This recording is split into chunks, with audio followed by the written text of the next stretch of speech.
The second series of Star Trek The Next Generation introduced us to 10 Forward, a recreation space for off-duty personnel. It featured a bar and a sweep of windows, and quickly became a useful and common addition to the Enterprise D's box of tricks.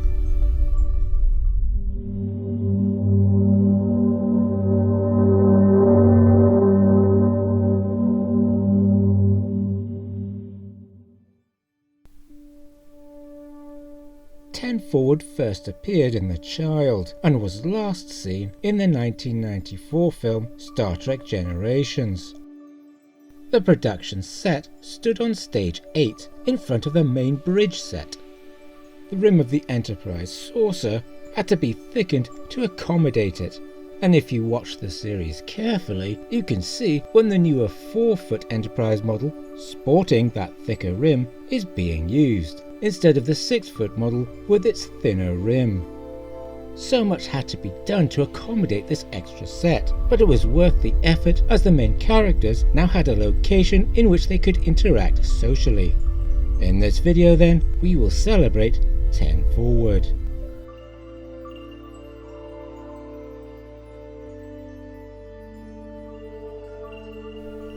There is seating for a maximum of between 45 and 50 people, and this aboard a starship with a crew of 1,000.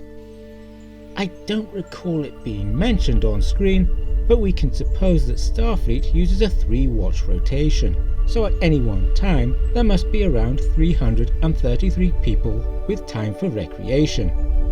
Not all would make a beeline for the bar, of course, and we can suppose there would be other bars aboard the Enterprise. A 9 forward, a 10 starboard and a 10 port, a 10 dorsal. There are plenty of windows running around the saucer rim. 10 forward itself is a cosy space with its low lighting, its subtle use of wood, its lack of clutter, its panelling and its comfortable upholstery. You can sit with your synthahol and watch the universe go by.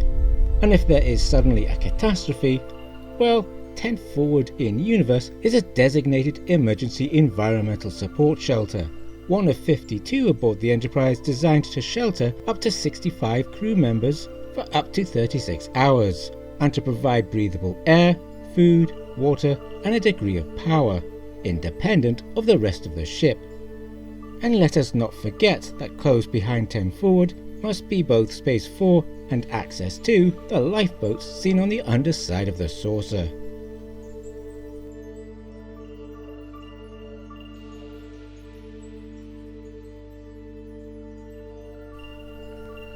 Forward does raise a few interesting questions though. The drinks come from the replicators. So is the bar itself a simulacrum of sorts? Why bother with a bartender when all they do is press a button and pass the drinks across a table? Especially if the patron can do this themselves.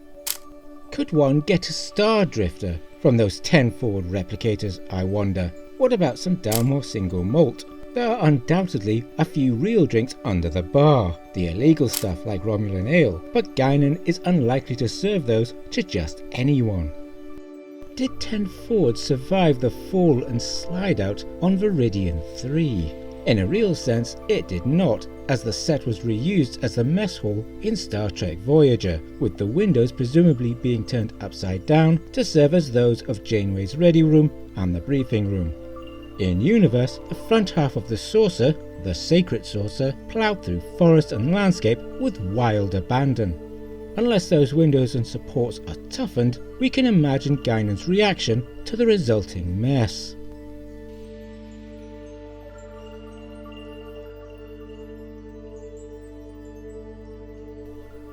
Ten Forward is a space that is possible in the real world. By which I mean it could be reproduced with only a little modification to the design in a real building.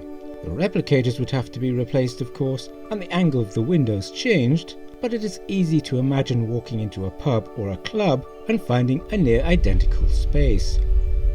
Personally, I would add a pool table. Such spaces are always improved with a pool table. And what if we change the floor a bit? What if we must step down when approaching the windows, so the curve of those windows can pass under the hull more smoothly. The Nebula-class ships, which, having a similar saucer to the Galaxy-class, ought to, perhaps, have just such an arrangement to differentiate their 10 forwards from those of the larger vessels. But those are just my thoughts.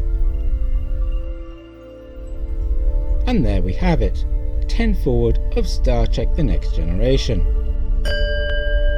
Time please, gentlemen, and I hope you enjoyed the video, or at least didn't hate it.